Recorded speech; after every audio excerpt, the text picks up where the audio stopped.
কীভাবে আমি কচুর শাক রান্না করি সেই রেসিপি দেখাবো। ছোলাটা আর কচুর শাকটা সিদ্ধ করে নিলাম, এটা আর তোমাদের দেখালাম না। এই যে কড়াইতে তেল দিয়েছি, তেলের ভিতরে 5 ফোড়ন, শুকনো লঙ্কা দিয়ে দিয়েছি।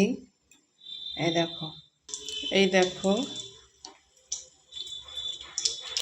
এবার তেজপাতা দিয়ে দিলাম। এবার দেবো আদা আর রসুন থেতো করে দিয়েছি, রসুন আর আদা থেতো করে দিয়েছি। একটু ভাজা ভাজা করে নেব।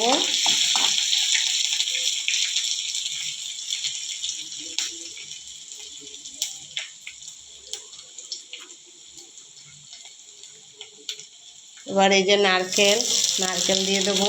দেখো নারকেলটা দিয়ে দিয়েছি। এবার নারকেলটা ভালো করে নেড়ে নেব,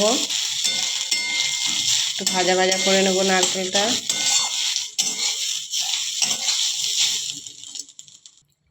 দেখো ভাজা ভাজা করে নিয়ে দুটো আবার শুকনো কাঁচা লঙ্কা দিয়ে দিলাম।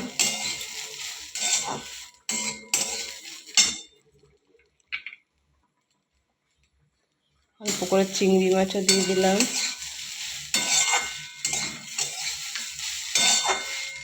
একসঙ্গে সব ভালো করে ভেজে নেব।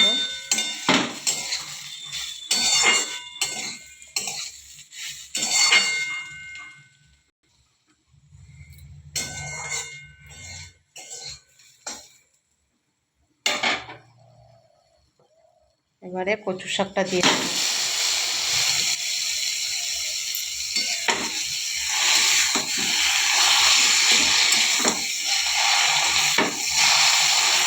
শাকটা দিয়ে ভালো করে নেড়ে নেব। ভালো করে নাড়া হয়ে গেছে, দেখো ফুটছে এখন।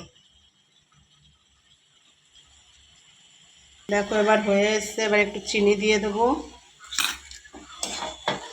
চিনি দিয়ে ভালো করে নেড়ে ছেড়ে একটু পরে তুলে দেবো। কেমন হয়েছে কচু শাকটা একটু জানাবে, ভালো লাগলে লাইক কমেন্ট শেয়ার করে দেবে। দেখো বন্ধুরা, আমার কচুর শাক রেডি, তুলে নিলাম। কেমন হয়েছে অবশ্যই জানাবে।